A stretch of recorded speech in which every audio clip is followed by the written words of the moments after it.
नमस्कार दोस्तों, आपके अपने चैनल जीवन शक्ति और भक्ति में आपका बहुत बहुत स्वागत है। दोस्तों, एक समय श्री महादेव जी पार्वती के साथ भ्रमण करते हुए मृत्युलोक में अमरावती नगरी में आए। वहां के राजा ने शिव मंदिर बनवाया था, जो कि अत्यंत भव्य एवं रमणीक तथा मन को शांति पहुंचाने वाला था। भ्रमण करते समय शिव पार्वती भी वहां ठहर गए। पार्वती जी ने कहा, हे नाथ, आओ आज इसी स्थान पर चौसरपा से खेले। खेल प्रारंभ हुआ। शिवजी कहने लगे, मैं जीतूंगा। इस प्रकार उनकी आपस में वार्तालाप होने लगी। उसी समय पुजारी जी पूजा करने आए। पार्वती जी ने पूछा, पुजारी जी बताइए, जीत किसकी होगी? पुजारी बोला, इस खेल में महादेव जी के समान कोई दूसरा पारंगत नहीं हो सकता, इसलिए महादेव जी ही यह बाजी जीतेंगे।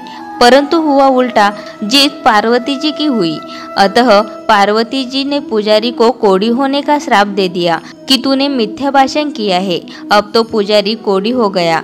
शिव पार्वती जी दोनों वापस चले गए। कुछ समय पश्चात अप्सराएं पूजा करने आई। अप्सराओं ने पुजारी के उसके कोढ़ी होने का कारण पूछा। पुजारी ने सब बातें बता दी।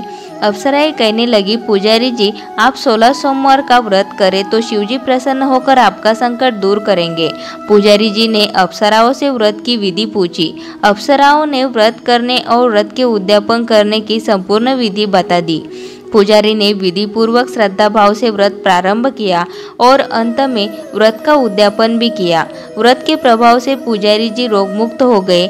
कुछ दिनों बाद शंकर पार्वती पुनः उस मंदिर में आए तो पुजारी जी को रोग मुक्त देखकर पार्वती जी ने पूछा, मेरे दिए हुए श्राप से मुक्ति पाने का तुमने कौन सा उपाय किया? पुजारी जी ने कहा, हे माता, अप्सराओं द्वारा बताए गए 16 सोमवार के व्रत करने से मेरा यह कष्ट दूर हुआ है। पार्वती जी ने भी 16 सोमवार का व्रत किया, जिससे उनसे रूठे हुए कार्तिकेय जी भी अपनी माता से प्रसन्न होकर आज्ञाकारी हुए। कार्तिकेय जी ने पूछा, हे माता, क्या कारण है कि मेरा मन सदा आपके चरणों में लगा रहता है? पार्वती जी ने कार्तिकेय को 16 सोमवार के व्रत का महात्म्य तथा विधि बताई। तब कार्तिकेय जी ने भी इस व्रत को किया तो उनका बिछड़ा हुआ मित्र मिल गया। अब मित्र ने भी इस व्रत को अपने विवाह होने की इच्छा से किया। फलता वह विदेश गया। वहां के राजा की कन्या का स्वयंवर था। राजा ने प्रण किया था कि हाथिनी जिस व्यक्ति के गले में वरमाला डाल देगी, उसी के साथ राजकुमारी का विवाह करूंगा। यह ब्राह्मण मित्र भी स्वयंवर देखने की इच्छा से वहां एक ओर जाकर बैठ गया। हाथिनी ने इसी ब्राह्मण मित्र को माला पहनाई तो राजा ने बड़ी धूमधाम से अपनी राजकुमारी का विवाह उसके साथ कर दिया। तत्पश्चात दोनों सुखपूर्वक रहने लगे। एक दिन राजकन्या ने पूछा, हे नाथ, आपने कौन सा पुण्य किया जिससे हाथिनी ने आपके गले में वरमाला पहनाई?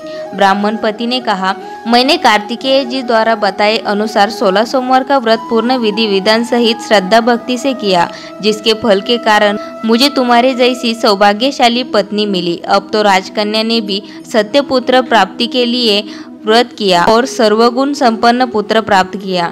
बड़े होकर पुत्र ने भी राज्य प्राप्ति की कामना से 16 सोमवार का व्रत किया।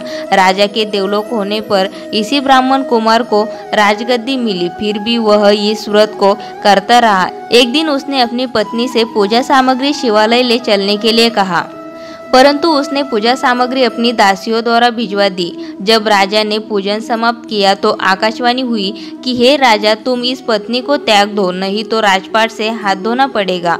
प्रभु की आज्ञा मानकर उसने अपनी पत्नी को महल से निकाल दिया।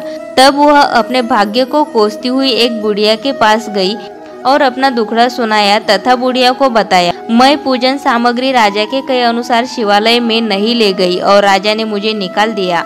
बुढ़िया ने कहा, तुझे मेरा काम करना पड़ेगा। उसने स्वीकार कर लिया। तब बुढ़िया ने सूत की गठरी उसके सिर पर रखी और बाजार भेज दिया। रास्ते में आंधी आई तो सिर पर रखी गठरी उड़ गई। बुढ़िया ने डांटकर उसे भगा दिया। अब रानी बुढ़िया के यहाँ से चलते चलते एक आश्रम में पहुंची।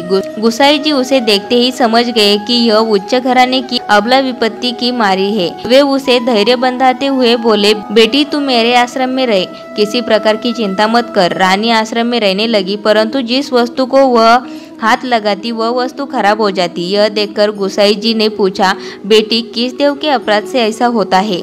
रानी ने बताया कि मैंने अपने पति की आज्ञा का उल्लंघन किया और शिवालय में पूजन के लिए नहीं गई, इससे मुझे घोर कष्ट उठाने पड़ रहे हैं। गुसाई जी ने शिवजी से उसके कुशल क्षम के लिए प्रार्थना की और कहा, बेटी तुम 16 सोमवार का व्रत विधि के अनुसार करो। तब रानी ने विधि पूर्वक व्रत पूर्ण किया। व्रत के प्रभाव से राजा को रानी की याद आई और दूतों को उसकी खोज में भेजा। आश्रम में रानी को देख दूतों ने राजा को बताया। तब राजा ने वहां जाकर गुसाई जी से कहा, महाराज यह मेरी पत्नी है, मैंने इसका परित्याग कर दिया था, कृपया इसे मेरे साथ जाने की आज्ञा दे। शिवजी की कृपा से प्रतिवर्ष 16 सोमवार का व्रत करते हुए वे आनंद से रहने लगे और अंत में शिवलोक को प्राप्त हुए। दोस्तों वीडियो अच्छी लगी हो तो वीडियो को लाइक जरूर करें और इसी तरह की वीडियोस आपको मिलती रहे उसके लिए चैनल को सब्सक्राइब करके बेल आइकन को जरूर प्रेस करें।